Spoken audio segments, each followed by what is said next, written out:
A contractor I know came up with the idea of supporting the porch with a jack. I actually just stuck that piece of board there because I was just worried that, the strain was going to be too much on the joints of the porch. And it actually did come down somewhat because it's in there tight now. Before it was just laying there.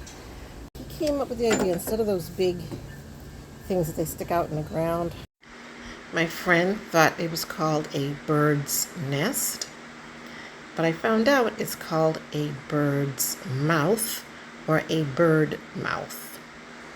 I could just use a jack because my floorboards were still good.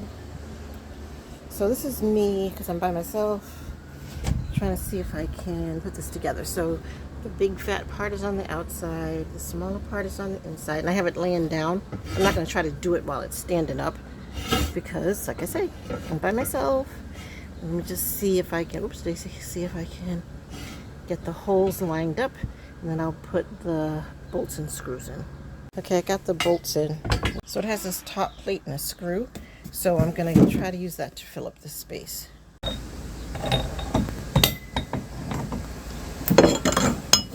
And then this goes on top like that.